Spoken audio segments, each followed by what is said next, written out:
Do you guys remember the 3DS, Nintendo 3DS? The return of the Nintendo 3DS. I know a lot of you guys have an A in Thor, right? That's like the new emulation 3DS, but like, is it actually coming back? Because why?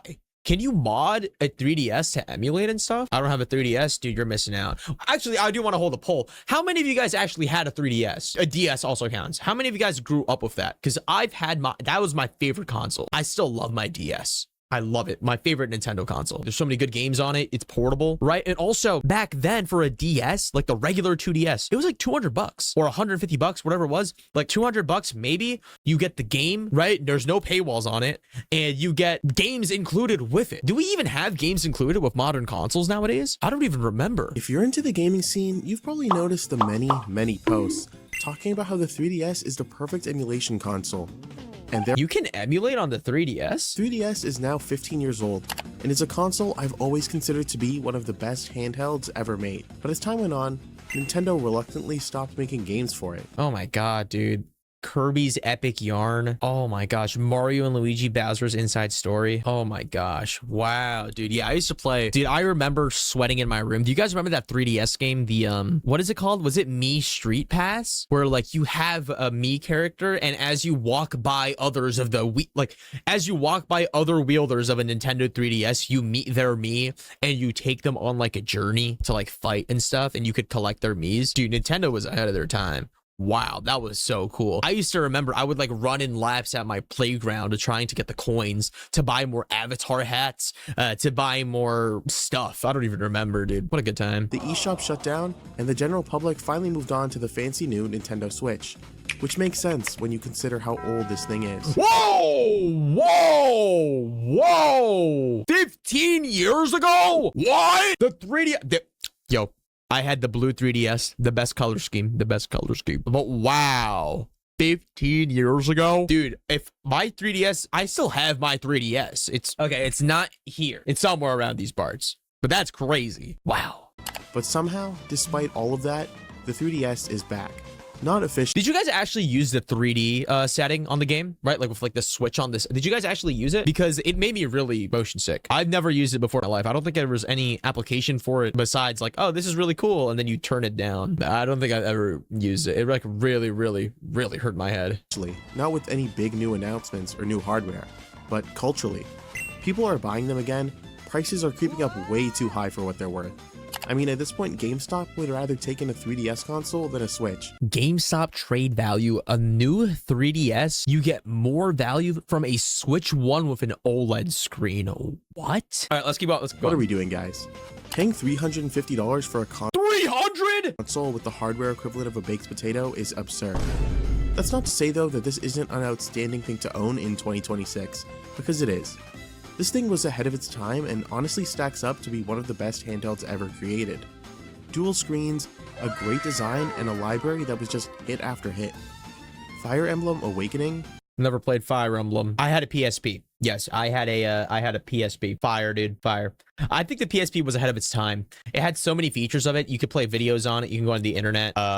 Attachments for it. The PSP is also really good for emulation, or the PS Vita. Sorry. I think the PSP is a fantastic console, or handheld console. I will say I didn't really have too many games on it. I think I had more like mature PSP games. A lot of my Nintendo games were like younger, like, you know, Mario, Pokemon. PSP, I had like Dragon Ball, I had Tekken. Pokemon games galore, Mario 3D Land, Mario Kart, Animal Crossing, Zelda games. They even managed to make a portable Smash Bros. Game for this thing. What? The library for the 3DS is absurdly good, and it didn't care about power. It cared about having a good time. But what really flipped the switch here was when Nintendo officially pulled the plug. The moment the eShop shut down, the 3DS stopped being a legacy console and turned into a modding behemoth. Modding a 3DS now is insanely easy to do by yourself. Really? Actually check if I have my 3DS. I literally think it's either in my closet or it's not. Hold on. I gotta have it. There's no way. Hello? Hello? I don't know where it is. I thought I had it. I had a Mario case and I had like 50 Nintendo games on it. Okay, it's not here. So much for that. But like, why would I even want to mod my 3DS? Like, what would I want to play? The quick few YouTube videos. And once you do, this thing basically becomes a pocket-sized gaming archive. People managed to utilize everything this console had to offer. Is that Wii Sports? You've got the full 3DS and DS library, Okay. Game Boy Color, and Game Boy Advance games that can all run natively on the console. NES, SNES, and PS1 emulation is all there, along with the Sega Genesis and whatever other retro consoles you want to toss in there, for all three of you Game Gear fans. You can install hacks, quality of life patches, custom themes, which is something we never got on the Nintendo Switch. Seriously, this menu does not have a reason to exist. On the 3DS, you can get backups for your... Wouldn't you just rather break or jailbreak, whatever it is, right? I don't know, mod. Wouldn't you rather just mod like a Switch versus a Nintendo? Because a Switch is stronger, right? Maybe you would do it because it's portable. But the Switch is also portable, maybe because it's smaller. Still, I feel like if you want to emulate stuff, can't you just emulate it on your phone? I mean, I'm not an emulator guy. Maybe that's it. Why is there a floating paper cutout of an orange shirt behind you? I don't know what you're talking about. Nah, I don't want to mod my 3DS. Physical cartridges, cheats, widescreen hacks, literally everything you could imagine, there's probably a community that's done it. I've never played Fire Emblem. Hasn't been limited by what Nintendo allows for a long time. It's limited by how much storage your SD card can have. There's no please connect to your internet to try and get the games running. I missed that. I missed just getting a game, putting it in your console, and just playing. Why does everything nowadays need to have an account? Why does everything nowadays you have to sign up to our own personal email system? Make an account with us. Make an account with us. And then after that, make an account with us. Like back then, you just had the game, you plug it in, you play. And I guess it's not even just video games, it's like services, dude. Everything nonstop is just bing, bing, bong. It all just works. And that's why people are coming back to it. In a world where everything is live service and Nintendo is making you pay this much for your old games, $55 for Super Mario Galaxy? The 3DS is the perfect way to play your retro things. You own all of these games, and you can take it everywhere. But at the same time, let's be real, the hardware here is old. The screens aren't amazing anymore, performance caps out, and the circle pad is probably not going to hold up for long.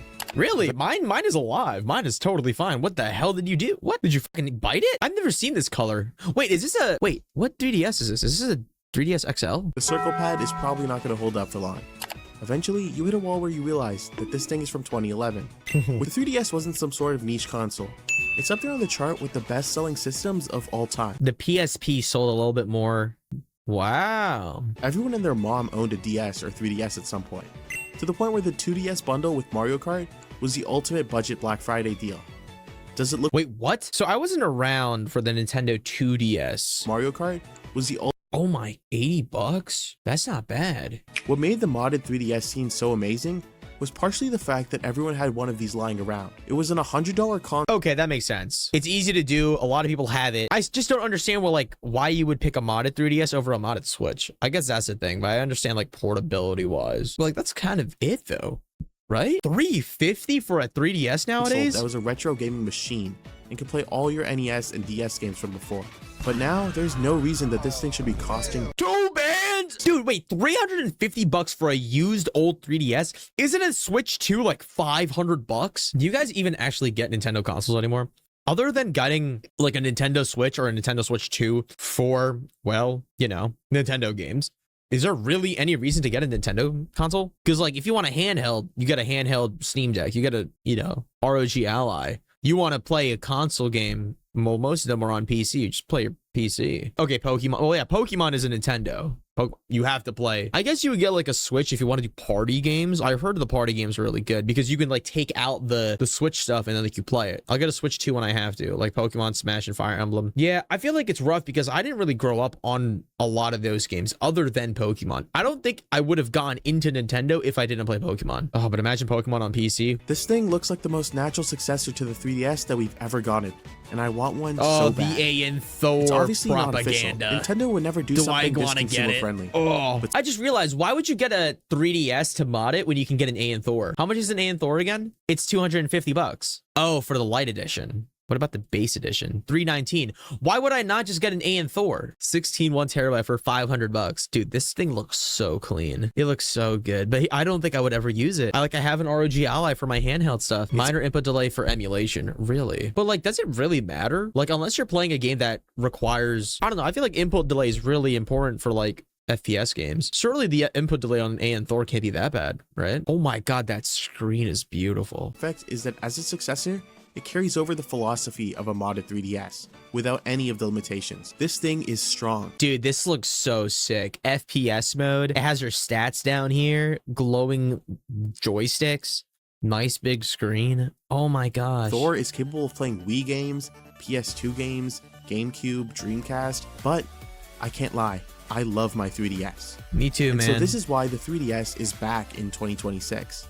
Not because Nintendo revives it, but because people realize that this little thing is the perfect way to relive all your favorite gaming memories from 4 on the go. Oh my god, Pokemon Black and White 2. Dude, what an iconic game. Such a good game. Let me actually see. I'm gonna go on eBay. Nintendo 3DS. Let's just see a price. Let's just see the price. 108, 241 with a $50 delivery. 300, 172, 159, 150. DSi McDonald's 700. Favorite 3DS games right now? I'm telling you right now. Pokemon Black and White. Damn it. I can't name more, dude. I can't name more.